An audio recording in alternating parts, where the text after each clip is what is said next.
Welcome to Paramount coaching.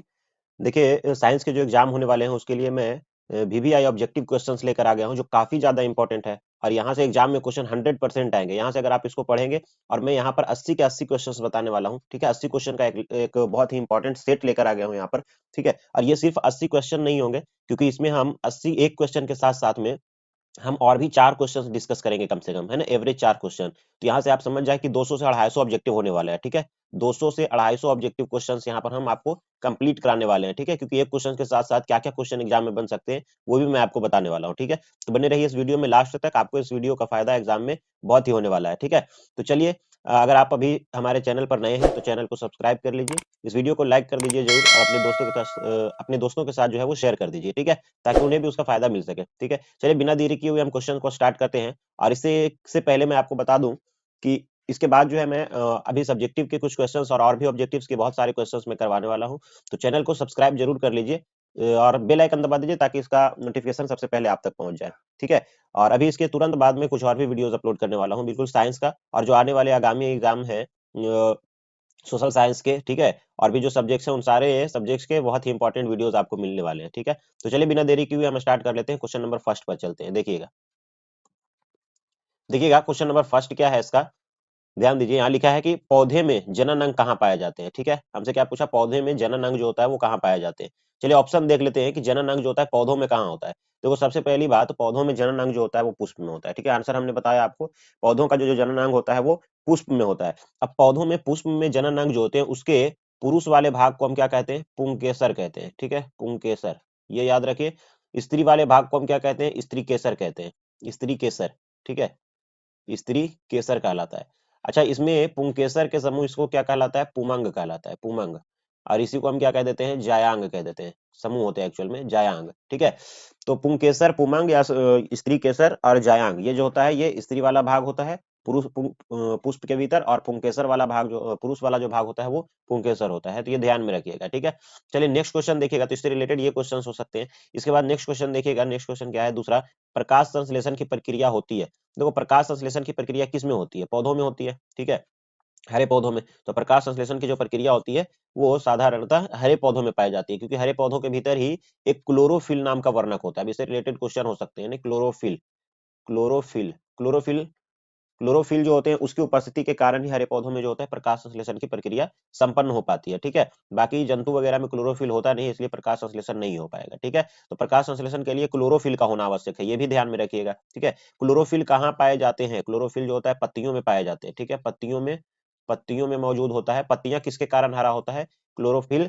और ये chlorophyll actual में क्लोरोप्लास्ट के भीतर मौजूद होता है, ठीक है, क्लोरोप्लास्ट। तो ये भी याद रखिए, क्लोरोप्लास्ट, ठीक है, क्लोरोप्लास्ट, ये हरित लवक है, हरित लवक है ना, इसी को हम कह देते हैं, ठीक है। देखो लवक के प्रकार होते हैं ना, क्लोरोप्लास्ट, क्रोमोप्लास्ट, ल्यूकोप्लास्ट। तो ऐसे ही क्या है, ये क्लोरोप्लास्ट में क्लोरोफिल नामक वर्णक पाया जाता है, ठीक है।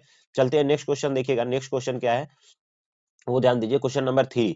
क्वेश्चन नंबर 3 देखो, ये लिखा है प्रकाश संश्लेषण की क्रिया में ऑक्सीजन किससे बाहर निकलता है। देखो जब प्रकाश संश्लेषण की क्रिया होता है तो जो ऑक्सीजन बाहर निकलता है वो जल से बाहर निकलता है, ठीक है। ध्यान रखिए, प्रकाश संश्लेषण की प्रक्रिया में ऑक्सीजन जो बाहर निकलता है वो जल से बाहर निकलता है, ठीक है ना। अब देखो यहाँ से जल, ग्लूकोज का सूत्र क्या होता है, C6, क्या क्या मतलब क्वेश्चन हो सकते हैं, C6H12O6, ये हो जाते हैं ग्लूकोज का सूत्र, ठीक है, ये ध्यान में रख लीजिएगा, ठीक है। तो और यहाँ पर जल से ऑक्सीजन का निष्कासन होता है। अच्छा, वाष्पोत्सर्जन की प्रक्रिया कहाँ होती है, क्योंकि जल से ही रिलेटेड है, जल जो निकलता है वो कहाँ से, पत्तियों से निकलता है, ठीक है, पत्तियों से। पत्तियों के में क्या पाए जाते हैं, छोटे छोटे रंध्र पाए जाते हैं, रंध्र, रंध्र क्या होता है, छिद्र होता है, छिद्र, छोटे छोटे छिद्र को हम रंध्र कहते हैं, ठीक है। चलते हैं नेक्स्ट क्वेश्चन, नेक्स्ट क्वेश्चन देखिएगा, क्वेश्चन नंबर 4। जठर ग्रंथियां कहाँ पाई जाती है। देखो जठर ग्रंथि जो होता है वो कहाँ पाई जाती है, ये पूछ रहा है, तो हमारा आंसर सही हो जाएगा अमाशय, ठीक है, अमाशय में जठर ग्रंथियां पाई जाती है, ठीक है, जो पाचन क्रिया में काफी ज्यादा अहम भूमिका निभाता है, ठीक है, जठर ग्रंथियां अमाशय के भीतर पाया जाता है। अब देखो यकृत में क्या बनता है, यकृत से स्रावित होता है क्या, पित्तरस, पित्तरस जो होते हैं वो यकृत से स्रावित होता है, ये ध्यान रखिएगा। तो ये पूछा जा सकता है कि पित्तरस कहाँ से स्रावित होता है, यकृत से, ठीक है।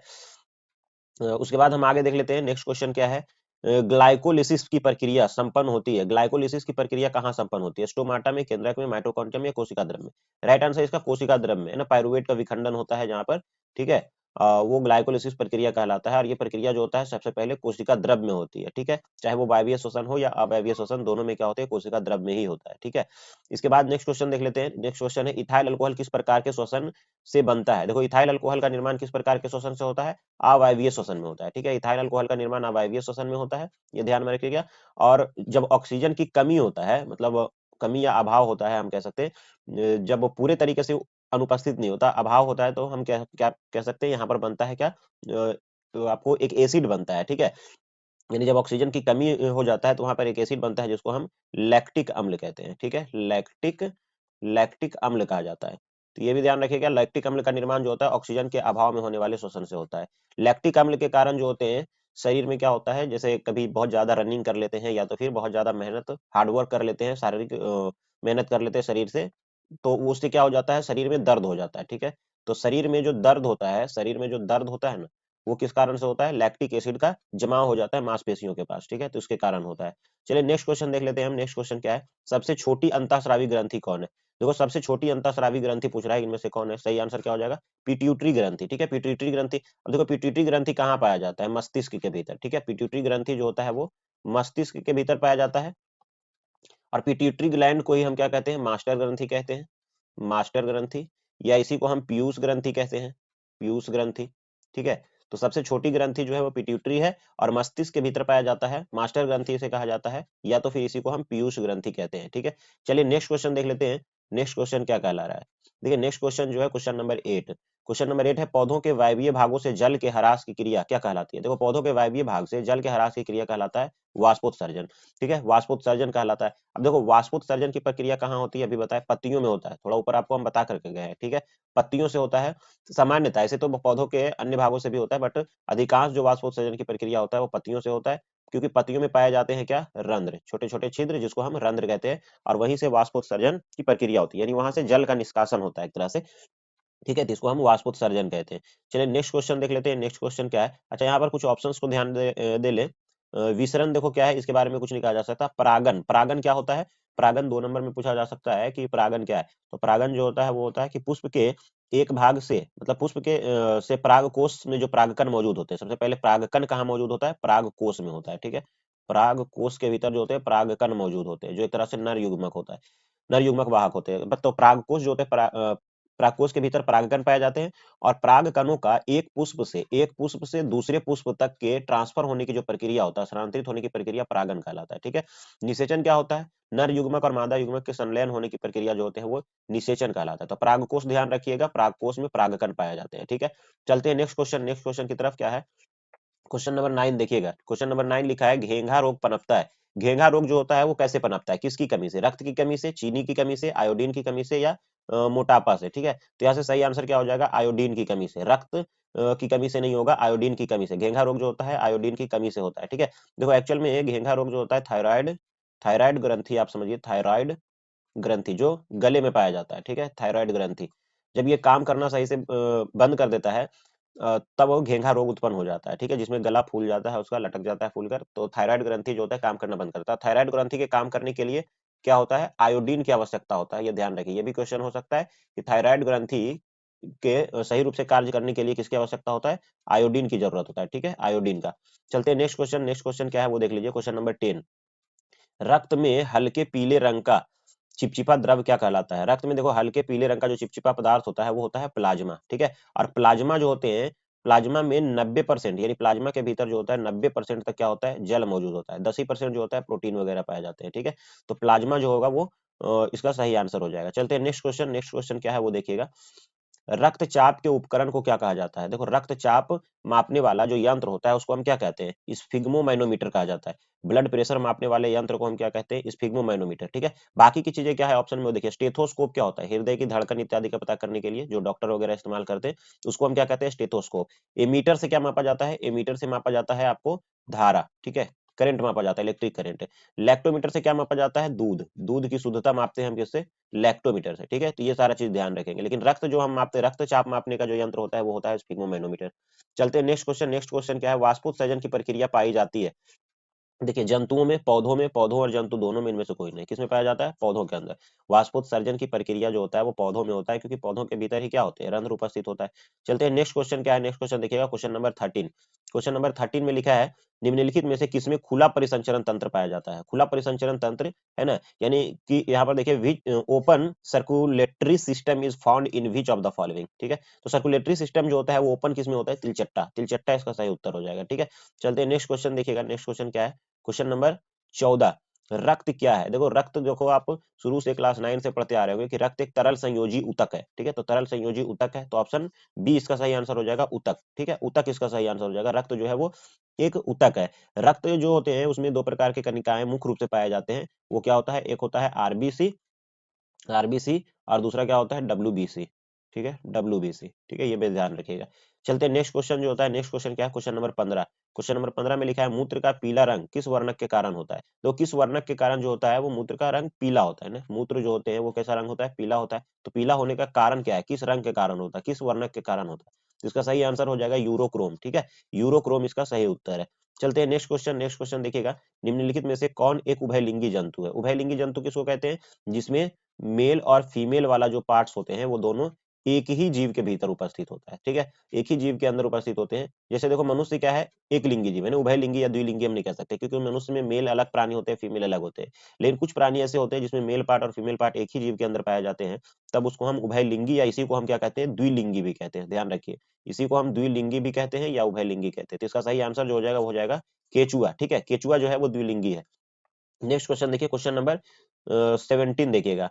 17 नंबर है कि यूरिया रक्त में कहां से प्रवेश करता है? देखो वृक्क से प्रवेश करता है। यूरिया जो है वो रक्त में कहां से प्रवेश करता है? वृक्क से। ठीक है, वृक्क से जो है यूरिया रक्त में प्रवेश कर जाता है। चलते हैं नेक्स्ट क्वेश्चन। नेक्स्ट क्वेश्चन क्या है देखिएगा, जैव आवर्धन प्रदर्शित करने वाला रसायन कौन है? देखो जैव आवर्धन प्रदर्शित करने वाला रसायन जो है वो डीडीटी है। डीडीटी, डीडीटी जो होते हैं वो जैव आवर्धन प्रदर्शित करने वाला रसायन कहलाता है, क्योंकि ये जो है एक तरह से क्या है? एक प्रकार का कीटनाशक है। ठीक है, कीटनाशक जो खेतों वगैरह में फसलों पर हम क्या करते हैं? छिड़काव करते हैं ना, कीटनाशक है ये। ठीक है, कीटनाशक के रूप में हम इसका इस्तेमाल करते हैं। इसका फुल फॉर्म क्या होता है? डीडीटी। इसका फुल फॉर्म होता है डाइक्लोरो, डाइक्लोरो डाइफिनाइल, डाइफिनाइल, ठीक है, ट्राइक्लोरोइथेन, ट्राइक्लोरो इथेन। ये फॉर्मूला, ये इसका पूरा नाम होता है, डाइक्लोरो डाइफिनाइल ट्राइक्लोरोइथेन। ठीक है, चलते हैं नेक्स्ट क्वेश्चन। नेक्स्ट क्वेश्चन देखिए क्या है, क्वेश्चन नंबर 19। क्वेश्चन नंबर 19 में लिखा है, निम्नलिखित में से कौन एक प्राथमिक उपभोक्ता है? ठीक है, निम्नलिखित में से कौन जो है एक प्राथमिक उपभोक्ता है? तो देखो प्राथमिक उपभोक्ता क्या होते हैं? वे उपभोक्ता जो पेड़ पौधों पर निर्भर होता है ना, सबसे पहले उसको हम प्राथमिक उपभोक्ता कहते हैं। जैसे खरगोश हो गए, टिड्डे हो गए, ये सभी, तो उसको हम क्या कह देंगे? शाकाहारी कह देंगे। यानी जो पौधों पर निर्भर होता है वो क्या होता है? शाकाहारी कहलाता है। तो इस तरीके से इसका सही आंसर हो जाएगा शाकाहारी। चलिए नेक्स्ट क्वेश्चन देखिएगा। नेक्स्ट क्वेश्चन लिखा है, निम्नलिखित में से कौन एक भूमिगत जल का उदाहरण है? तो वो भूमिगत जल यानी भूमि से निकाल करके जो हम जल पीने योग्य हम पानी निकालते हैं, उसका उदाहरण कौन है इसमें? कुआं, नदी, समुद्र, तालाब। इसका सही आंसर क्या हो जाएगा? कुआं, जो भूमि को खोद कर निकाला जाता है। ठीक है, नदी, समुद्र, तालाब भूमिगत जल का उदाहरण नहीं है। चलते हैं नेक्स्ट क्वेश्चन। नेक्स्ट क्वेश्चन क्या है देखिएगा, क्वेश्चन नंबर 21 देखिए, प्राकृतिक चुनाव द्वारा जीवों का विकास क्या कहलाता है? देखो development of organism by natural selection, ये किसने दिया था? डार्विन ने दिया था, जिसको डार्विनवाद कहा जाता है। ठीक है, चार्ल्स डार्विन ने दिया था। ठीक है, अच्छा, ऑरिजिन ऑफ स्पीसीज एक पुस्तक का नाम है, ऑरिजिन, ऑरिजिन ऑफ स्पीसीज। ये पुस्तक किसने लिखा? ये भी ध्यान रखिएगा। ठीक है, तो ये पुस्तक लिखा है किसने? डार्विन ने, जो कि इसी प्राकृतिक चयन सिद्धांत को बताता है उसके अंदर। ठीक है, डार्विनवाद में। चलिए नेक्स्ट क्वेश्चन देख लेते हैं, हरे पौधे क्या कहलाते हैं? देखो हरे पौधे जो होता है वो उत्पादक कहलाता है, सबको पता होगा ये, है ना। हरे पौधे जो होते हैं उत्पादक कहलाता है, क्योंकि ये उपभोक्ता नहीं है, उपभोक्ता तो हम सभी है ना। हरे पौधे जो है वो उत्पादक कहलाता है। चलते हैं नेक्स्ट क्वेश्चन। नेक्स्ट क्वेश्चन देखिए क्या है, अंडोत्सर्ग का कारण क्या है? यानी जो मादा के भीतर अंडाशय से जो अंडोत्सर्ग यानी अंडाणु का बाहर निकलने की जो प्रक्रिया होता है वो क्या कहलाता है? अंडोत्सर्ग कहलाता है। ठीक है, तो यहाँ पर अंडोत्सर्ग जो होते हैं वो किसके कारण होता है? एलएच हार्मोन के कारण होता है या एस्ट्रोजन हार्मोन के कारण होता है? ये सभी हार्मोन के नाम लिखे, एफएसएच होता है या फिर इनमें से कोई नहीं। इसका राइट आंसर हो जाएगा क्या? एफएसएच। ठीक है, इसका राइट आंसर जो हो जाएगा वो एफएसएच हो जाएगा। फुल फॉर्म क्या होता है? फॉलिकल स्टिमुलेटिंग हार्मोन, इसका फुल फॉर्म होता है फॉलिकल स्टिमुलेटिंग हार्मोन। तो एफएसएच हार्मोन के कारण जो होता है वो अंडाशय से अंडाणु बाहर निकल पाता है। चलते हैं नेक्स्ट क्वेश्चन देखिएगा। नेक्स्ट लिखा है, लैंगर की दीपिकाएं कहाँ पाई जाती है? देखो लैंगर की दीपिकाएं जो होता है वो अग्नाशय में पाया जाता है। ठीक है, किसका सही आंसर हो जाएगा अग्नाशय, ठीक है ना। लैंगरहैंस की दीपिका, ये भी लैंगरहैंस भी क्या है, एक तरह का हार्मोन है जो अग्नाशय से स्रावित हो जाता है। चलते हैं नेक्स्ट क्वेश्चन देखिए। नेक्स्ट क्वेश्चन क्या है, थायरॉक्सिन हार्मोन के संश्लेषण में निम्नलिखित में से किसका होना आवश्यक है। देखो अभी बताए कि थायराइड ग्रंथि से थायरॉक्सिन हार्मोन स्रावित होता है, ठीक है। ऊपर आपको बता के गए थे आयोडीन वाला ये एक तरह से क्वेश्चन, उसमें डिस्कशन में हमने आपको बताया कि ये थायरॉक्सिन हार्मोन कहाँ से स्रावित होता है, थायराइड ग्रंथि से, ठीक है। थायराइड ग्रंथि से स्रावित होता है थायराइड। तो यहाँ से थायराइड ग्रंथि से जो स्रावित होता है थायरॉक्सिन हार्मोन, और उसमें उसके लिए थायराइड ग्रंथि के सही रूप से काम करने के लिए क्या होता है, आयोडीन की आवश्यकता होता है, ठीक है। तो आयोडीन इसका राइट आंसर हो जाएगा। थायरॉक्सिन हार्मोन के संश्लेषण निम्नलिखित में से किसका होना जरूरी है, आयोडीन, क्योंकि आयोडीन होगा, आयोडीन की पर्याप्त मात्रा होगी तभी थायराइड ग्रंथि सही तरीके से काम करेगा और थायरॉक्सिन हार्मोन का निर्माण हो पाएगा, ठीक है। चलते हैं नेक्स्ट क्वेश्चन। नेक्स्ट क्वेश्चन देखिएगा, कह रहा है कि निश्चल कनिकाएं कहाँ पाई जाती है। देखो न्यूरॉन में पाई जाती है निश्चल कनिकाएं, न्यूरॉन, या इसी को हम क्या कह देते हैं, तंत्रिका, तंत्रिका कोशिका, ठीक है। निश्चल कनिकाएं जो होता है वो तंत्रिका कोशिका के भीतर पाई जाती है ना। चलते हैं नेक्स्ट क्वेश्चन। नेक्स्ट क्वेश्चन देखिएगा क्या है, मानव मस्तिष्क का वजन कितना होता है। देखो मानव मस्तिष्क का वजन जो होता है वो होता है 1400 से 1200 से 1400 ग्राम, 1200 से 1400 ग्राम होता है ना, 1400 नहीं, तो 1200 से 1400 ग्राम के बीच होता है मनुष्य के मस्तिष्क का वजन, ठीक है ना। तो यहाँ से सही आंसर क्या हो जाएगा, इसी को केजी में लिख रखा है, केजी में क्या हो जाएगा, 1200 को हम लिखेंगे 1.2 केजी और 1400 को 1.4 केजी, ये सही हो जाएगा। इसका सी ऑप्शन करेक्ट है, मनुष्य के मस्तिष्क का वजन। चलते हैं नेक्स्ट क्वेश्चन देखिए। नेक्स्ट क्वेश्चन जो है वो 28, निकट दृष्टि दोष अथवा दूर दृष्टि दोष के निवारण हेतु प्रयुक्त लेंस द्वारा बनाया गया प्रतिबिंब होता है। तो निकट दृष्टि दोष अथवा दूर दृष्टि दोष दोनों के लिए जो हम लेंस इस्तेमाल करते हैं, तो उसके द्वारा जो, जैसे मान लो ये नेत्र है, यहाँ पर हम इसका लेंस अगर इसके सामने हम इस्तेमाल करते हैं, निकट दृष्टि दोष के लिए अवतल और दूर के लिए उत्तल लेंस का इस्तेमाल किया जाता है, ठीक है। तो इसके द्वारा जो बनाया गया प्रतिबिंब होता है वो क्या होता है, आभासी होता है, ठीक है, आभासी, क्योंकि पीछे साइड जो होता है बढ़ाने पर प्रतिबिंब बन रहा होता है ना। तो यहाँ पर प्रतिबिंब जो होता है वो इस तरफ नहीं बल्कि यहाँ पर दिखाई देता है, इस लेंस के द्वारा बना प्रतिबिंब, नेत्र के द्वारा नहीं, लेंस के द्वारा जो बना प्रतिबिंब होता है पीछे साइड बनता है, पीछे बढ़ाने पर, इसलिए इसका सही आंसर जो हो जाएगा वो होगा काल्पनिक और सीधा, ठीक है। तो काल्पनिक और सीधा प्रतिबिंब, ये इसका सही आंसर हो जाएगा। अब देखो यहाँ से क्वेश्चन पूछा जा सकता है, दृष्टि दोष जो होता है वो 4 प्रकार के मुख्य रूप से होते हैं। तो निकट दृष्टि दोष में हम इसके निवारण के लिए किसका यूज करते हैं, अवतल लेंस, ठीक है। ये ध्यान रखें, निकट दृष्टि दोष के लिए अवतल लेंस का यूज करते हैं, और दूर दृष्टि दोष के निवारण के लिए हम उत्तल लेंस का इस्तेमाल करते हैं, ठीक है। दूर दृष्टि दोष के लिए हम उत्तल लेंस का इस्तेमाल करते हैं। जरा दृष्टि दोष, जरा दृष्टि दोष के लिए हम द्विफोक्सी लेंस का इस्तेमाल करते हैं। द्विफोक्सी, या इसी को हम क्या कहते हैं, बाईफोकल भी कहते हैं, बाईफोकल, ठीक है, इसी को हम बाईफोकल कह देते हैं, ठीक है। और अबिंदुकता एक होता है, अबिंदुकता, अबिंदुकता, ठीक है, अबिंदुकता, अबिंदुकता के लिए हम बेलनाकार लेंस का इस्तेमाल करते हैं, ठीक है, बेलनाकार। तो ये ध्यान रखिएगा 4 प्रकार के दृष्टि दोष होते हैं। अच्छा, यहाँ पर निकट दृष्टि दोष, दूर दृष्टि दोष हो गया, और जरा दृष्टि दोष। जरा दृष्टि दोष में निकट दृष्टि दोष में निकट की वस्तु दिखेगा, दूर का नहीं। दूर दृष्टि दोष में देखो दूर का ही दिखेगा, निकट का नहीं, मतलब जो दृष्टि दोष लिखा है वो वस्तु दिखेगा और उसके विपरीत जो होगा वो नहीं दिखेगा, ठीक है। जरा दृष्टि दोष में ना तो दूर के स्पष्ट दिखाई देता है और ना ही नजदीक का। ये जरा दृष्टि दोष जो होता है वो कैसे होता है, ध्यान रखिए, उम्र बढ़ने के साथ साथ होता है, आयु बढ़ने के साथ साथ जरा दृष्टि दोष उत्पन्न होता है, ठीक है। इसमें समंजन क्षमता जो होता है नेत्र का खोता चला जाता है। चलते हैं नेक्स्ट क्वेश्चन देखो। नेक्स्ट क्वेश्चन क्या है, क्वेश्चन नंबर 29 देखिए। क्वेश्चन नंबर 29 जो लिखा है, साइड मिरर के रूप में निम्नलिखित में से कौन प्रयुक्त होता है। देखो साइड मिरर, इसी को हम क्या कहते हैं, इसी को लिखा हो सकता है पश्च दृश्य दर्पण, पश्च दृश्य दर्पण, ठीक है। पश्च दृश्य दर्पण के रूप में हम किसका यूज करते हैं, तो इसका सही आंसर हो जाएगा उत्तल दर्पण। लेकिन अगर ये देखो ये क्या होता है, पश्च दृश्य दर्पण जो गाड़ी में जो साइड में मिरर लगा होता है ना, ड्राइवर के, चालक के, उसी को हम क्या कहते हैं, साइड मिरर कहते हैं ना। पीछे की गाड़ियों को देखने के लिए कि पीछे के वाहन है उसको साइड देना है ना, क्या करना है, वो उसके लिए क्या होता है कि दर्पण सामने लगा होता है, क्योंकि बार बार वो पीछे मुड़ कर तो नहीं देख सकता है ना, उस दर्पण में पीछे की गाड़ियों को देखता है, ठीक है। तो उसको हम साइड मिरर कहते हैं। वो दर्पण जो होता है वो क्या होता है, उत्तल दर्पण होता है, ठीक है ना। अब देखो गाड़ियों के बारे में और भी पूछा जाता है कि गाड़ियों का जो हेडलाइट होता है, हेडलाइट, उसमें कौन सा दर्पण होता है, ठीक है। तो गाड़ियों का जो हेडलाइट होता है इसी को हम क्या कहते हैं, इसी को कहा जाता है अग्रदीप, अग्रदीप कहा जाता है। हेडलाइट कह दो या तो फिर अग्रदीप कह दो। गाड़ियों के हेडलाइट या अग्रदीप में जो इस्तेमाल होता है वो अवतल होता है, ठीक है, ये ध्यान रखिएगा। तो अगर साइड मिरर रहे तो उत्तल दर्पण, लेकिन अगर हेडलाइट रहेगा गाड़ियों में तो उसके लिए क्या हो जाएगा, अवतल दर्पण, अवतल दर्पण, दर्पण का इस्तेमाल होता है, लेंस नहीं, ये भी ध्यान रखना है, ठीक है।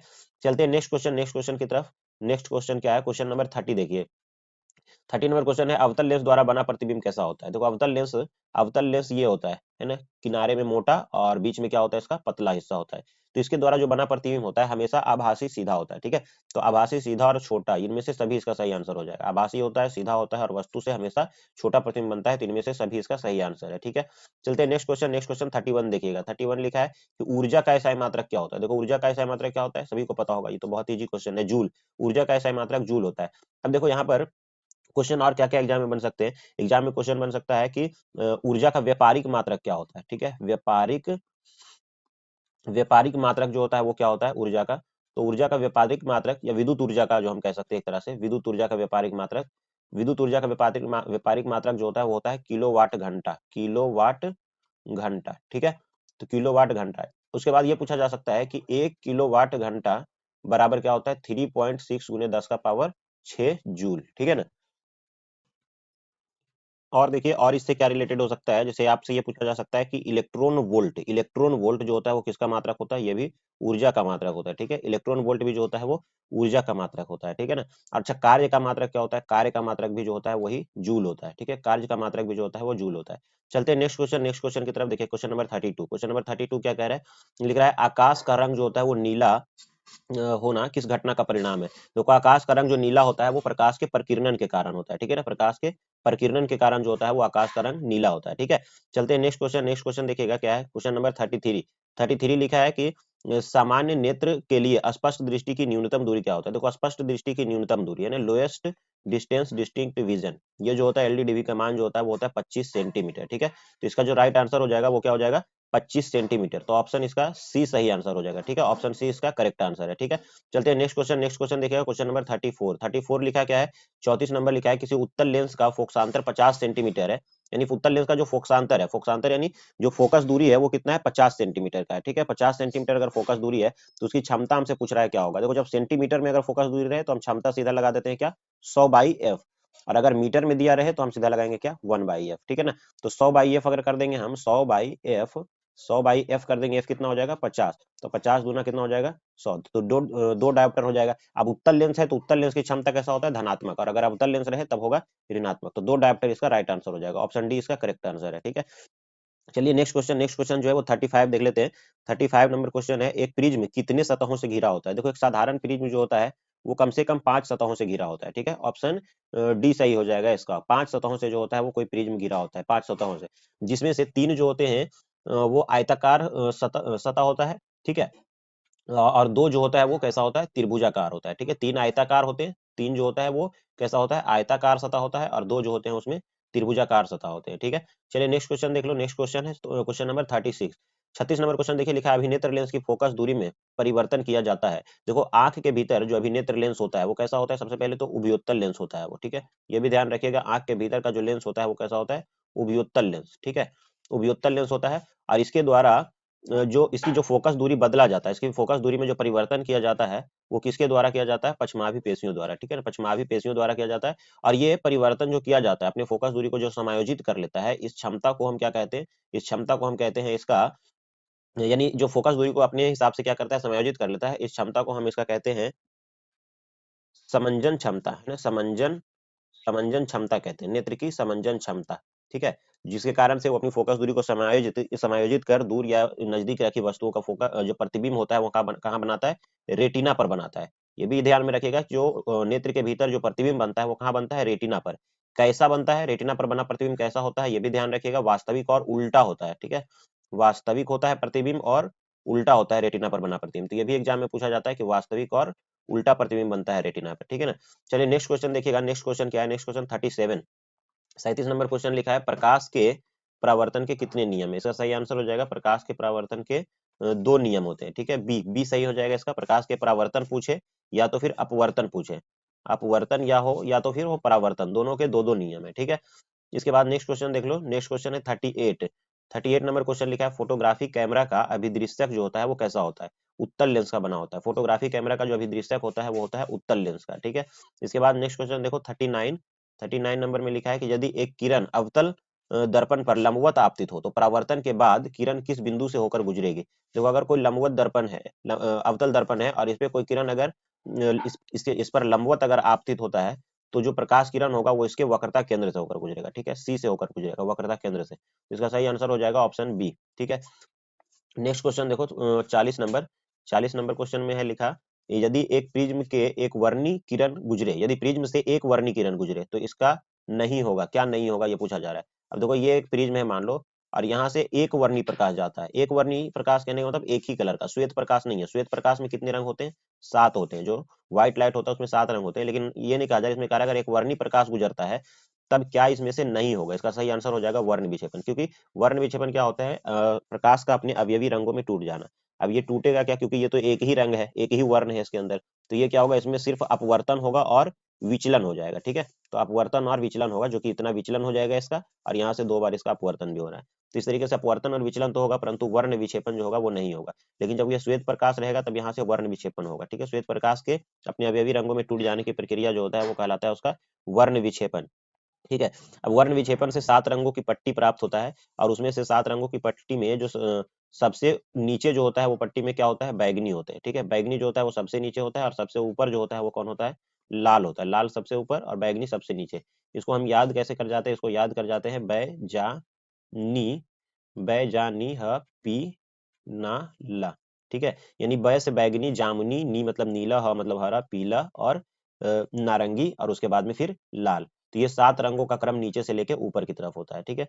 चलिए नेक्स्ट क्वेश्चन देखो। नेक्स्ट क्वेश्चन क्या है? 41 नंबर, पवन विद्युत जनित्र में कुंडली को घुमाने का काम मूलतः करती है। पवन विद्युत जनित्र में कुंडली को घुमाने का काम मूलतः कौन करती है? तो यहाँ सही आंसर हो जाएगा इसका उच्च दाब की हवा, ठीक है। उच्च दाब की हवा इसका सही उत्तर हो जाएगा। नेक्स्ट क्वेश्चन देखो। नेक्स्ट क्वेश्चन क्या है? क्वेश्चन नंबर 42 देखे 42, कांच की अवतल लेंस की वायु में शक्ति होती है। देखो कांच का अवतल लेंस है, अवतल लेंस का जो शक्ति यानी जो पावर होता है वो क्या होता है? नेगेटिव होता है, ठीक है। नेगेटिव होता है इसके अवतल लेंस के लिए। और यही अगर उत्तल लेंस रहेगा, उत्तल लेंस अगर रहेगा तो इसके लिए क्या हो जाएगा? पॉजिटिव हो जाएगा, ठीक है। तो यहाँ से अवतल लेंस हमसे पूछा है तो इसका सही आंसर हो जाएगा ऋणात्मक। चलते हैं नेक्स्ट क्वेश्चन। नेक्स्ट क्वेश्चन देखिए 43, निम्नांकित में कौन विद्युत का सुचालक है? विद्युत का सुचालक इनमें से कौन है? आयोडीन नहीं है, सल्फर भी नहीं है, हीरा भी नहीं है। ये सभी विद्युत के कुचालक होते हैं। बाकी ग्रेफाइट जो है वो इसका सही आंसर है। ग्रेफाइट अधातु होते हुए भी ध्यान रखिए ये क्या होता है? सुचालक होता है, ठीक है। एक अच्छा सा चालक होता है, मतलब इसमें ऊष्मा या विद्युत धारा जो होता है वो प्रवाहित हो सकता है, ठीक है। चलते नेक्स्ट क्वेश्चन देखिएगा। Question number 44। क्वेश्चन नंबर 44 क्या है? देखिए क्वेश्चन नंबर 44 लिखा है, वक्रता त्रिज्या 1 मीटर के अवतल दर्पण की फोकस दूरी क्या होगा? देखो वक्रता त्रिज्या कितना है? 1 मीटर है। 1 मीटर मतलब क्या? 100 सेंटीमीटर, ठीक है। तो 100 सेंटीमीटर अगर इसकी फोकस दूरी है, वक्रता त्रिज्या है, तो हमसे फोकस दूरी पूछ रहा है। तो फोकस दूरी बराबर एफ बराबर क्या फॉर्मूला होता है? r/2। ये भी ध्यान रखिए, यानी फोकस दूरी और वक्रता त्रिज्या में जो संबंध होता है एफ बराबर r/2 होता है। तो r का मान 100 हो गया, यानी वक्रता त्रिज्या का मान ही हो गया ना r, इसको हम लिखते हैं r का मान 100 हो गया और बटा 2, तो ये कितना आ जाएगा? 50 सेंटीमीटर, ठीक है। तो 50 सेंटीमीटर इसका सही आंसर हो जाएगा। ऑप्शन बी इसका करेक्ट आंसर है। चलिए नेक्स्ट क्वेश्चन देखिएगा। क्वेश्चन नंबर 45, 45 नंबर क्वेश्चन देखिए, लिखा है सघन माध्यम से विरल माध्यम में जाती हुई किरण अभिलंब से विचलित हो जाती है। देखो जब सघन से विरल की तरफ जाएगा तो वो अभिलंब से दूर जाएगा, अभिलंब से दूर।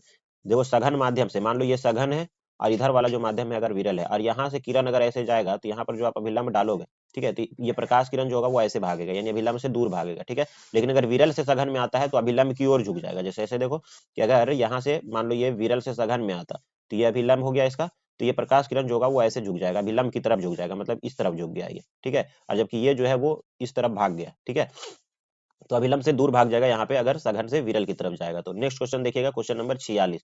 क्वेश्चन नंबर 46 में लिखा है, विद्युत धारा उत्पन्न करने की युक्ति को क्या कहते हैं? जनित्र कहते हैं। विद्युत धारा उत्पन्न करने की युक्ति को हम कहते हैं जनरेटर। मोटर नहीं होगा। मोटर क्या करता है? मोटर जो होते हैं विद्युत ऊर्जा को यांत्रिक ऊर्जा में कन्वर्ट करने का काम करता है, ये याद रखिए। विद्युत ऊर्जा को यांत्रिक ऊर्जा में कौन कन्वर्ट करता है? मोटर। एमीटर क्या है? एमीटर तो विद्युत धारा मापने वाला यंत्र है, और गैल्वेनोमीटर जो है वो वोल्टेज मापने, सॉरी, धारा का पता लगाने के लिए इसका इस्तेमाल करता है, अर्थात सूक्ष्म धारा मापने वाला यंत्र है, ठीक है, धारा का पता लगाने के लिए। इसके बाद नेक्स्ट क्वेश्चन देखिए। क्वेश्चन नंबर 47 क्या है? ऊर्जा का पारंपरिक स्रोत कौन है? ऊर्जा का पारंपरिक स्रोत इसमें से कौन हो जाएगा? कोयला, ठीक है। अगर गैर पारंपरिक पूछे तो ये सारे ऑप्शन सही हो जाएंगे। गैर पारंपरिक, अगर गैर पारंपरिक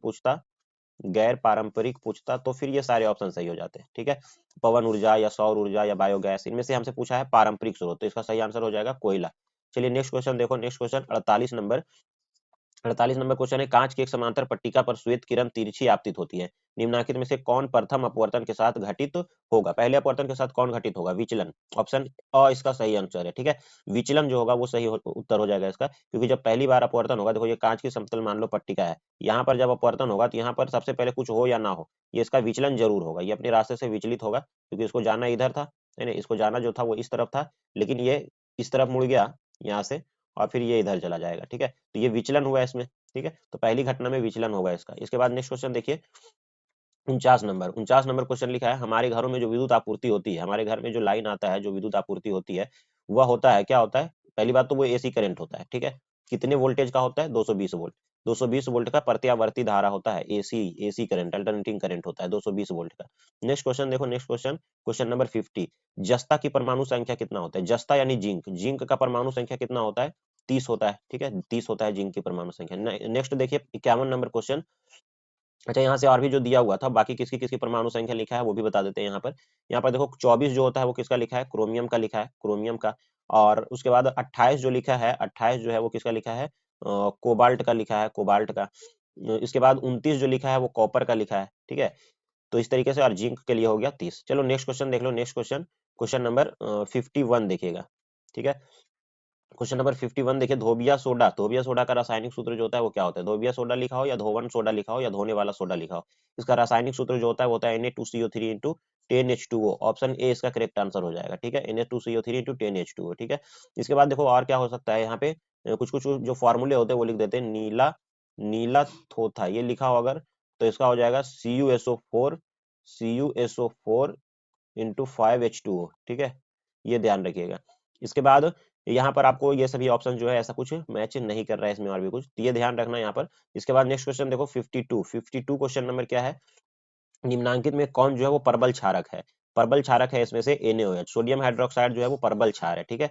इसके बाद नेक्स्ट क्वेश्चन देखते हैं, नेक्स्ट क्वेश्चन क्या है, हेमाटाइट निम्न में से किस धातु का अयस्क होता है? लोहा का अयस्क होता है ना हेमाटाइट, हेमाटाइट, मैग्नेटाइट है ना, ये सभी जो होता है वो लोहा का अयस्क होता है, तो लोहा Fe इसका सही हो जाएगा, क्योंकि लोहा का संकेत जो होता है वो Fe होता है, आयरन का संकेत, तो Fe सही हो जाएगा। नेक्स्ट क्वेश्चन देखो, अच्छा इसमें से कुछ और अयस्क जो है वो जान लीजिए, जैसे जिंक के अयस्क, जिंक के अयस्क क्या होता है? Zinc blende, zinc, zinc blende इसका मुख्य अयस्क होता है, ठीक है। जैसे लोहा का अयस्क होता है हेमाटाइट, वैसे जिंक ब्लेंड होता है। कॉपर का होता है कॉपर पायराइट, फार्मूला भी ऊपर हम लिख देते हैं। जिंक ब्लेंड का जो फार्मूला होता है वो होता है जेडेनएस, है ना, जिंक ब्लेंड का जो फार्मूला होता है वो होता है जेडेनएस, ठीक है, जेडेनएस। और यहाँ से नीचे जो है कॉपर, कॉपर के लिए क्या हो जाता है? कॉपर के लिए होता है copper pyrite, copper, copper pyrite, ठीक है, कॉपर पायराइट। और कॉपर पायराइट यानी CuFeS2, ये फार्मूला होता है। नेक्स्ट क्वेश्चन देखो, नेक्स्ट क्वेश्चन जो है वो 54 नंबर क्वेश्चन देखिए, 54 नंबर, सल्फाइड अयस्क का सांद्रण निम्नलिखित में से किस विधि द्वारा होता है? देखो सल्फाइड अयस्क का सांद्रण जो होता है वो फेन उत्प्लवन विधि द्वारा होता है, ठीक है, फेन उत्प्लवन विधि द्वारा सल्फाइड अयस्क का सांद्रण किया जाता है। नेक्स्ट क्वेश्चन 55 नंबर क्वेश्चन में देखिए, अभिक्रिया 2Zn प्लस O2 2ZnO किस प्रकार की अभिक्रिया है? उपचयन है, ये सही हो जाएगा, क्योंकि ऑक्सीजन का संयोग हो रहा है, जिंक का यहाँ पर क्या हो गया? ऑक्सीजन के साथ संयोग हो गया और ZnO बन गया, तो ऑक्सीजन का जो संयोग होता है वो क्या कहलाता है? उपचयन या ऑक्सीकरण कहलाता है।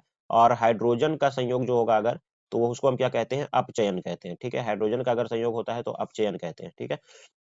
चलिए नेक्स्ट क्वेश्चन देख लो, नेक्स्ट क्वेश्चन 56, 56 नंबर क्वेश्चन लिखा है, ग्लूकोज का आणविक सूत्र क्या होता है? अभी ऊपर हम बता के गए थे आपको, C6H12O6, ये ग्लूकोज का आणविक सूत्र होता है, ठीक है। यहाँ पर ये क्या लिखा है? C2H5 जो है वो इथाइल अल्कोहल का फॉर्मूला है, इथाइल अल्कोहल C2H5OH, H2SO4 क्या है? सल्फ्यूरिक अम्ल कहते हैं इसको, ठीक है। और नेक्स्ट क्वेश्चन हम देख लेते हैं आगे, चलिए नेक्स्ट क्वेश्चन देखिए, 57 नंबर क्वेश्चन जो है वो लिखा है, अम्ल का जलीय विलयन विद्युत का संचालन करता है, क्योंकि अम्ल जल में क्या होते हैं? जल में जो होता है वो आयनित हो जाता है, और आयनित हो जाने के कारण जो आयन होते हैं वही विद्युत का संचालन करवाता है, ठीक है। नेक्स्ट क्वेश्चन देखो, नेक्स्ट क्वेश्चन क्या है, लिथियम, लिथियम के बाह्यतम सेल में कितने इलेक्ट्रॉन होते हैं? देखो लिथियम के बाह्यतम सेल में कितने इलेक्ट्रॉन होते हैं? एक होता है, ठीक है। देखो lithium, hydrogen helium lithium, lithium का परमाणु संख्या कितना होता है? 3। जब इसका इलेक्ट्रॉनिक विन्यास करेंगे तो क्या मिलेगा? 1s2 2s1, तो बाहरी कक्षा में कितने इलेक्ट्रॉन हो गए? एक इलेक्ट्रॉन हो गए। चलो नेक्स्ट क्वेश्चन देख लो, नेक्स्ट क्वेश्चन, क्वेश्चन नंबर 59, आवर्त सारणी के शून्य समूह का तत्व इनमें से कौन है? शून्य समूह मतलब 18वें ग्रुप, जिसको हम नोबेल तत्व या निष्क्रिय तत्व भी कहते हैं, उसका तत्व यहाँ पर कौन सा है? क्लोरीन नहीं है, हाइड्रोजन नहीं, सोडियम नहीं, हीलियम इसका सही आंसर है। ठीक है, कौन कौन से तत्व होते हैं उसमें? हीलियम, नियोन, आर्गन, जेनॉन, या पहले उसके पहले क्रिप्टन, फिर होता है जेनॉन और फिर होता है रेडॉन। ठीक है, तो helium, neon, argon, krypton, xenon और रेडॉन ये जो होते हैं शून्य समूह का तत्व कहलाता है। ये पूरा ध्यान रख लें। इसके बाद नेक्स्ट क्वेश्चन देख लो। Next question 60 number. निम्नांकित में एक सर्वाधिक विद्युत ऋणात्मक तत्व कौन है? देखो पूरे आवर्त सारणी के अंदर सबसे अधिक विद्युत ऋणात्मक तत्व जो होता है वो होता है फ्लोरीन। ठीक है, बहुत छोटे आकार होने के कारण भी इसका जो विद्युत ऋणात्मकता जो होता है वो बढ़ जाता है। ठीक है, फ्लोरीन इसका सही आंसर हो जाएगा। नेक्स्ट क्वेश्चन देखो 61 नंबर। 61 नंबर क्वेश्चन लिखा है जल के वैद्युत अपघटन में कैथोड पर कौन सी गैस मुक्त होती है? देखो जल का जब वैद्युत अपघटन होगा तो कैथोड पर कौन सा गैस मुक्त होगा? कैथोड पर जो होगा वो H2 गैस होगा, H2 गैस, और एनोड पर जो होगा वो होगा O2 गैस। ठीक है, तो कैथोड पर जो होगा हाइड्रोजन गैस इसका सही उत्तर हो जाएगा। नेक्स्ट क्वेश्चन देख लेते हैं, क्वेश्चन नंबर 62। 62 नंबर क्वेश्चन देखिए क्या है। हमारा शरीर का पीएच मान क्या है? हमारा शरीर का जो पीएच मान है वो कितना होता है? 7 से 7.8 के बीच होता है। ठीक है, हमारे जो शरीर का पीएच मान होता है वो 7 से 7.8 के बीच होता है। ठीक है ना। नेक्स्ट क्वेश्चन देखो, क्वेश्चन नंबर 63। क्वेश्चन नंबर 63 क्या लिखा है? निम्नांकित यौगिकों में कौन अम्ल है? देखो ये इसमें कौन अम्ल है? Na2O नहीं, सोडियम के ऑक्साइड है ना। ये धातु के ऑक्साइड जो होते हैं वो क्षारीय होते हैं, ये भी याद रखो। धातु के ऑक्साइड क्षारीय होते हैं और अधातु के ऑक्साइड जो होते हैं वो अम्लीय होते हैं। तो ये भी धातु के ऑक्साइड, ये भी क्षारीय, ये भी क्षारीय, ये भी क्षारीय। ठीक है, ये तो क्षार है ही, कैल्शियम हाइड्रोक्साइड। H2SO4 ये अम्ल है। ठीक है, तो धातु के ऑक्साइड क्षारीय और अधातु के ऑक्साइड जो होते हैं वो अम्लीय होते हैं, ये ध्यान में रखिएगा। नेक्स्ट क्वेश्चन देख लो, क्वेश्चन नंबर 64। 64 नंबर है, निम्नांकित में से कौन जो है वो संश्लेषित सूचक है? देखो दो तरह के सूचक होते हैं, एक प्राकृतिक सूचक और एक संश्लेषित सूचक। ठीक है, तो प्राकृतिक सूचक तो इनमें से हल्दी प्राकृतिक सूचक है, लिटमस भी जो होता है वो पौधे से निकाला जाता है, लाल पत्ता गोभी ये भी जो है पौधे का भाग है। तो ये सभी प्राकृतिक सूचक है, जबकि मेथिल ऑरेंज ये जो है वो आप हम क्या करते हैं उसको कृत्रिम सूचक है। कृत्रिम सूचक या संश्लेषित संश्लेषित सूचक हम कह सकते हैं मेथिल ऑरेंज। नेक्स्ट क्वेश्चन देखिए, क्वेश्चन नंबर 65। कार्बन डाइऑक्साइड जल से अभिक्रिया करके क्या बनाता है? देखो कार्बन डाइऑक्साइड CO2 जो होगा वो जल से अगर अभिक्रिया कर जाए H2O से, तो यहाँ से बनेगा क्या? यहाँ से बनेगा H2CO3। H2CO3। ठीक है, इसका बनेगा यहाँ से H2CO3। इसको हम क्या कहते हैं? इसको कार्बोनिक अम्ल कहते हैं। इसका सही आंसर हो जाएगा कार्बोनिक अम्ल। कार्बोनिक अम्ल का ये फार्मूला हो गया। इसके बाद नेक्स्ट क्वेश्चन देखो 66। 66 नंबर क्वेश्चन में लिखा है कि कॉपर पाइराइट का रासायनिक संगठन क्या है? देखो अभी ऊपर हम फार्मूला लिख कर गए थे, CuFe, सॉरी ये नहीं होगा, CuFeS2 होता है, CuFeS2। ऑप्शन बी इसका करेक्ट आंसर हो जाएगा 66 का, CuFeS2। नेक्स्ट क्वेश्चन देखो, क्वेश्चन नंबर 67। 67 देखिए लिखा है प्रकृति में मुक्त अवस्था में पाए जाने वाले धातु कौन है? सोना इसका सही आंसर हो जाएगा। प्लेटिनम भी अगर लिखा रहे तो वो भी इसका करेक्ट आंसर हो सकता है। ठीक है, सोना और प्लेटिनम जो होते हैं प्रकृति में मुक्त अवस्था में पाया जा सकता है। ठीक है, इसके बाद नेक्स्ट क्वेश्चन देखिए, क्वेश्चन नंबर 68। 68 नंबर क्वेश्चन में लिखा है निम्नांकित में कौन सी धातु सबसे अधिक अक्रियाशील है? सबसे अधिक अक्रियाशील धातु इनमें से कौन है? ठीक है, सबसे अधिक जो है वो अक्रियाशील धातु इनमें से कौन है? तो इसका जो सही आंसर हो जाएगा वो हो जाएगा जिंक। ठीक है, जिंक अभिक्रिया, सॉरी अभिक्रियाशील पूछ रहा है ना, हाँ अभिक्रियाशील जो पूछ रहा है वो हो जाएगा जिंक। जिंक जो होगा वो सबसे ज्यादा क्रियाशील धातु है इसके अंदर, क्योंकि कॉपर जो होता है वो हाइड्रोजन से नीचे आता है, जिंक जो होता है वो ऊपर होता है। इसके बाद नेक्स्ट देख लो, क्वेश्चन नंबर 69। 69 नंबर क्वेश्चन लिखा है किसी अधातु के बाह्यतम सेल में इलेक्ट्रॉन की संख्या क्या होती है? देखो अधातु अगर है तो बाह्यतम सेल में इलेक्ट्रॉन होंगे 4, 5, 6 या 7। ठीक है, और अगर धातु अगर पूछे तो 1, 2 या 3। ठीक है, तो इसका सही आंसर हो जाएगा ऑप्शन बी, अधातु है तो इसका 4, 5, 6 या 7 हो सकता है। इसके बाद क्वेश्चन नंबर 70 देखिएगा। 70 नंबर क्वेश्चन क्या लिखा है? लिखा है पीतल निम्नांकित में से किनकी मिश्र धातु होता है? देखो पीतल जो होता है तांबा प्लस जस्ता का होता है, तांबा, तांबा प्लस जस्ता, तांबा और जस्ता। ठीक है, इसी को हम क्या लिख देते हैं? Cu plus Zn। Cu और Zn का मिश्रण होगा, Cu और Zn। ऑप्शन ए इसका करेक्ट आंसर हो जाएगा। ठीक है, चलो नेक्स्ट क्वेश्चन देख लो। नेक्स्ट क्वेश्चन क्या, निम्नलिखित में से कौन समावयवी है? ठीक है, इसमें समावयवी कौन है? देखो मेथिल अल्कोहल, हम देख लेते समावयवता होता क्या है। समावयवता होता है अनुसूत्र समान होना चाहिए। ठीक है, तो मेथिल अल्कोहल CH3OH हो जाता है। ठीक है, CH3OH, और डाई मेथिल ईथर का जो फॉर्मूला हो जाएगा वो हो जाएगा C2H5, C2H5 die methyl ether है ना, CH3 होगा। सॉरी यहाँ पर हम क्या कर देंगे इसको, एक मिनट, ये जो हो जाएगा CH3 हो जाएगा, डाई एथिल ने डाई मेथिल ईथर है तो CH3O तो ये दोनों में देखो क्या दोनों सेम है? नहीं है। इसके बाद है एसीटोन और एसिटल डिहाइड। देखो एसीटोन क्या होता है? CH3CO CH3, ये एसीटोन का फॉर्मूला हो गया, और एसिटल डिहाइड हो जाता है CH3CHO। तो यहाँ पर आप देखो क्या ये दोनों का अणुसूत्र समान है, एसिटल डिहाइड। देखो हाइड्रोजन यहाँ पर तो 2 ही मिल रहे हैं, यहाँ पर 3 3 6, ये भी नहीं होगा। एथिल अल्कोहल और डाइमेथिल ईथर, इसको देख लेते हैं, C2H5OH, और फिर dimethyl ether. Dimethyl ether का क्या हो जाएगा? CH3O CH3। यहाँ पर हम देख लेते हैं क्या इसका अणुसूत्र समान है, 2 कार्बन है 2 कार्बन है, ठीक है, 3 3 6 हाइड्रोजन है, 5 और 1 6 हाइड्रोजन 1 ऑक्सीजन है, तो यही इसका करेक्ट आंसर हो जाएगा, ठीक है, ऑप्शन सी इसका सही आंसर है। एथिल अल्कोहल और डाइमेथिल ईथर ये जो है क्या कहलाएंगे, दोनों समावयवी कहलाएंगे, ठीक है। नेक्स्ट क्वेश्चन देख लो 72 नंबर क्वेश्चन क्या है, CH3O C2H5 इसका आईपीएससी प्रणाली के अनुसार नाम क्या हो जाएगा। देखो इसका आईपीएससी जब भी ये ईथर समूह है ना, ईथर समूह के लिए हम आईपीएससी नेमिंग जो करते हैं वो कैसे करते हैं, अल्कोक्सी अल्केन के हिसाब से करते हैं, ठीक है, अल्कोक्सी अल्केन। तो अल्कोक्सी हम कम कार्बन वाले को बनाते हैं, कम कार्बन इधर है एक, इधर तो दो है, तो कम कार्बन के लिए एक कार्बन, एक कार्बन के लिए अल्क बनेगा मिथ, तो ये हो जाएगा मिथॉक्सी, मिथॉक्सी, और इधर क्या है 2 कार्बन है तो अल्केन इसका बनेगा इथेन, ठीक है, तो मिथॉक्सी इथेन इसका सही आंसर हो जाएगा, मिथॉक्सी इथेन, ऑप्शन ए इसका करेक्ट आंसर है।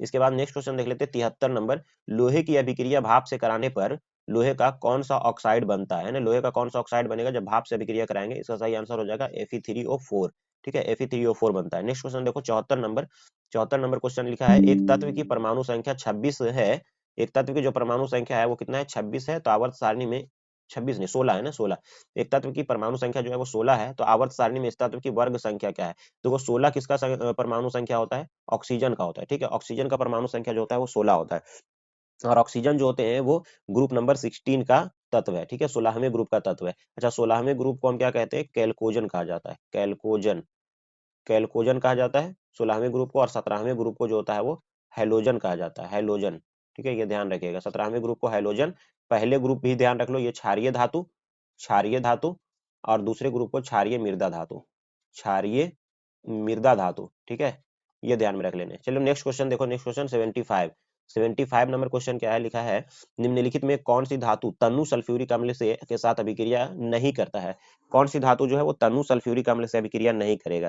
देखो तनु सल्फ्यूरिक अम्ल H2SO4 से वो अभिक्रिया नहीं करेगा जो कि हाइड्रोजन से भी कम क्रियाशील है, मतलब हाइड्रोजन के नीचे आता है क्रियाशीलता श्रेणी में, तो इसमें से कौन आता है हाइड्रोजन के नीचे, कॉपर इसका सही आंसर हो जाएगा, ठीक है, कॉपर जो होते हैं हाइड्रोजन से नीचे होता है क्रियाशीलता वाली श्रेणी के अंदर, ठीक है, तो कॉपर इसका सही आंसर हो जाएगा जो सल्फ्यूरिक अम्ल से अभिक्रिया नहीं करेगा। नेक्स्ट क्वेश्चन देख लो, एक मिश्र धातु में 90% कॉपर और 10% टीन है, इस मिश्र धातु का नाम क्या है। देखो कॉपर प्लस टीन का मिश्र धातु जो होता है वो कांसा कहलाता है, ब्रॉन्ज, ब्रॉन्ज इसका सही आंसर हो जाएगा, ठीक है, कॉपर और टीन के मिश्रण को कांसा या ब्रॉन्ज हम कह सकते हैं। नेक्स्ट क्वेश्चन देखिए 77 नंबर, जिंक सोडियम हाइड्रोक्साइड के साथ प्रतिक्रिया कर क्या बनाता है। देखो जिंक जो है वो सोडियम हाइड्रोक्साइड, सोडियम हाइड्रोक्साइड के साथ अगर अभिक्रिया करेगा तो ये क्या बनाएगा Na2Zn O2 और प्लस में बनेगा H2, ठीक है, तो यहाँ से हाइड्रोजन गैस बनेंगे, सोडियम जिंकेट बनेगा और हाइड्रोजन गैस, तो यहाँ से सही आंसर क्या हो जाएगा, हाइड्रोजन गैस, H2 गैस का निर्माण होता है, ठीक है। नेक्स्ट क्वेश्चन देख लो 78 नंबर क्वेश्चन लिखा है, 78 नंबर क्वेश्चन लिखा है निम्नलिखित में कौन सी धातु वायु में उच्च ताप पर गर्म किए जाने पर भी ऑक्सीजन से संयोग नहीं करता है, ठीक है, तो ऑक्सीजन से संयोग नहीं करेगा, ऑप्शन सी इसका करेक्ट आंसर हो जाएगा, ठीक है, ऑप्शन सी, जो उच्च ताप पर भी गर्म करने पर सिल्वर जो होगा वो अभिक्रिया नहीं करेगा, ठीक है। नेक्स्ट क्वेश्चन देख लो 79 नंबर क्वेश्चन क्या है, लिखा है अयस्क में उपस्थित अपद्रव्य कहलाते हैं गैंग, इसका सही आंसर हो जाएगा गैंग, अयस्क के भीतर जो अपद्रव्य जो मिले हुए होते हैं उसको हम क्या कहते हैं, गैंग कहते हैं, ठीक है। इसके बाद नेक्स्ट क्वेश्चन देख लो, नेक्स्ट क्वेश्चन 80 नंबर क्वेश्चन है, निम्नलिखित में किस गुण के कारण धातुओं के तार बनाए जाते हैं। तन्यता, इसका सही आंसर हो जाएगा तन्यता, धातुओं का जो तार बनाया जाता है इसको तन्यता गुण के कारण, क्योंकि इसको खींच करके क्या किया जा सकता है, बड़ा या लंबा छोटा किया जा सकता है, ठीक है, खींच करके, इस कारण से इसका सही आंसर हो जाएगा तन्यता, ठीक है ना। और अगर आपसे ये पूछ दे कि किस कारण से धातुओं के चादर बनाए जाते हैं तो हम इसको लिख देंगे आघातवर्धन्यता, ठीक है। और अगर तार पूछ रहा है हमसे तो क्या हो जाएगा, इसका सही आंसर तन्यता हो जाएगा, ठीक है। तो इस प्रकार देखिए हमने काफी इंपॉर्टेंट क्वेश्चन 80 क्वेश्चंस का एक सेट कवर किया, और इसके साथ साथ हमने बहुत सारे प्रश्न बताए जहां से एग्जाम में क्वेश्चन 100% आएंगे, ठीक है। अगर आपने इस वीडियो को बढ़िया से देखा है और इसका डिस्कशन आपने बढ़िया से सुना है पूरा, तो आपको यहाँ से कम 20 क्वेश्चन जो होंगे वो बिल्कुल सेम टू सेम मिलेंगे हमारे डिस्कशन, और इससे कुछ क्वेश्चन जो बिल्कुल होंगे सेम होंगे, ठीक है। और डिस्कशन अगर ध्यान में रखेंगे आप, जो भी हम आपको इसके साथ साथ जो क्वेश्चन बताते गए हैं वो सारी चीजें आप ध्यान में रखिए, तो आपको 20 क्वेश्चन तो आपको ऐसे ही डायरेक्टली बना सकते हैं, ठीक है। और भी वीडियोस देखने के लिए हमारे चैनल को सब्सक्राइब कर लीजिए, क्योंकि अभी और भी वीडियोस जो है वो लगातार आपको मिलते रहेंगे एग्जाम से रिलेटेड, और साइंस पेपर के भी और भी जो वीडियोस है वो हमारे चैनल पर मिलेंगे अभी आपको, ठीक है। तो आप जाकर के प्लेलिस्ट वहां पर देख सकते हैं, प्लेलिस्ट में जो है class 10th content, exam content नाम का एक प्लेलिस्ट है, उसमें आपको पूरा एग्जाम के ही क्लास 10 से के रिलेटेड जो है एग्जाम वीडियोस ही आपको डायरेक्टली वहां पर दिए गए हैं, ठीक है। जो डायरेक्ट क्वेश्चन एग्जाम में आएंगे वो सारी चीजें वहीं पर आपको डिस्कस किया गया है, ठीक है। तो अ, जाइए और वहां से प्लेलिस्ट देखिए, आपको उसका बेनिफिट होने वाला है, ठीक है, बहुत ही बेनिफिट मिलने वाला है वहां से। तो चलिए, अगर आपको ये वीडियो पसंद आया है तो वीडियो को लाइक करिए और हमारे चैनल को सब्सक्राइब जरूर कर लीजिए और इसे अपने दोस्तों के साथ शेयर जरूर कर दीजिए, ठीक है, ताकि उन्हें भी इसका फायदा मिल सके। चलिए, इस वीडियो को देखने के लिए आपका बहुत बहुत धन्यवाद।